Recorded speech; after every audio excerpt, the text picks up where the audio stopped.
Je pense aux fleurs qui sont parfaites, qui n'ont pas d'autre rôle que de l'être. Je pense aux fleurs et c'est belle. Je pense aux fleurs, oui. Sauf que quand on a un sujet au rhume des foins, effectivement, Vincent, bonjour, on craint Bonjour. toujours l'arrivée du printemps parce qu'on se dit, oh là là, au moment où ça va me chatouiller, alors c'est vrai qu'on a beaucoup, avec le Covid-19, parlé du nez qui coule, sauf qu'en ce moment, quand il coule, quelquefois, c'est à cause, effectivement, de cette fameuse allergie. Exactement. Ouais. Et c'est un peu la période en ce moment. D'ailleurs, il y a une carte de vigilance des pollens qui montre que en ce moment, le pollen Ouais. est présent sur la quasi-totalité de la France. Il y a une augmentation récente de la concentration en pollen de graminées. Ce sont ceux qui sont responsables du rhume des foins. Et 20% de la population y est sensible. Donc, beaucoup de consultations chez Ça Toubib. augmente effectivement plutôt sur le format téléconsultation. D'accord. Et vous nous avez préparé un petit tuto? Oui, un tuto rhinite allergique. Ça marche, c'est parti.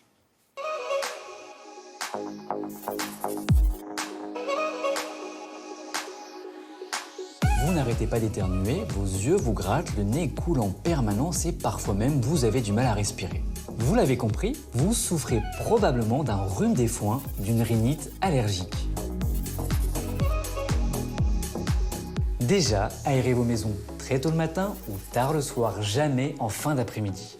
C'est là où le pollen est le plus concentré. Aspirez régulièrement vos sols avec un aspirateur équipé d'un filtre EPA. Il retient les plus petits allergènes, dont les pollens. Vous pouvez investir dans un purificateur d'air qui filtre les allergènes ambiants. Portez des lunettes pour protéger vos yeux. Lavez-vous les cheveux tous les jours. Mais surtout, ne sortez pas les cheveux mouillés et ne séchez pas votre linge à l'extérieur. Le pollen pourrait s'y cacher. Si vous avez un jardin, ne tondez pas la pelouse. Consultez votre médecin généraliste qui vous prescrira un comprimé antihistaminique pour diminuer la réaction allergique, des corticoïdes locaux pour le nez, voire encore des collyres pour les yeux. N'ayez crainte, ne fermez pas l'œil, il suffit juste de tirer la paupière inférieure, d'y verser une goutte et de refermer l'œil. Et si ça ne suffisait pas, votre médecin pourra vous orienter vers un allergologue. Il pratiquera un test cutané appelé le prick test pour identifier l'allergène. Il pourra également vous proposer une désensibilisation pour lutter contre l'allergie. Alors en attendant, ne vous grattez pas trop le nez et prenez soin de vous. Ouais, enfin, si on regarde ces symptômes, il peut y avoir confusion avec le Covid quand même. Effectivement, les patients sont assez attentifs à tous ces symptômes et peuvent venir consulter dans le doute et la crainte d'avoir le coronavirus. Et en fait, ce qui peut nous rassurer, c'est la saisonnalité, le fait que les symptômes sont quasiment identiques à ceux des années précédentes. Souvent, les patients nous disent d'eux-mêmes, c'est comme d'habitude, docteur, ça me gratte le nez, ça me gratte la gorge. Et en fait, ce qu'il va falloir faire, c'est rechercher les symptômes qui sont absents au final, c'est-à-dire que pas de température, pas de courbature, et puis le côté aussi pas d'agosie et pas d'anosmie sans obstruction nasale, c'est-à-dire pas de nez bouché, pas de perte D'accord. d'odorat et pas de perte de goût, qui sont des symptômes plutôt en faveur du coronavirus, comme la fièvre.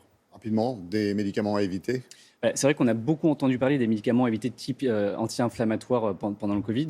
Là, la Société française d'allergologie dit qu'il faut bien continuer son traitement pour maintenir un équilibre au niveau des maladies allergiques respiratoires. Donc dans ce cas-là, on peut prendre ces antihistaminiques et on peut également prendre des corticoïdes locaux inhalés au niveau du nez. Et en cas de symptômes de fièvre, courbature, frisson, vous consultez votre médecin traitant.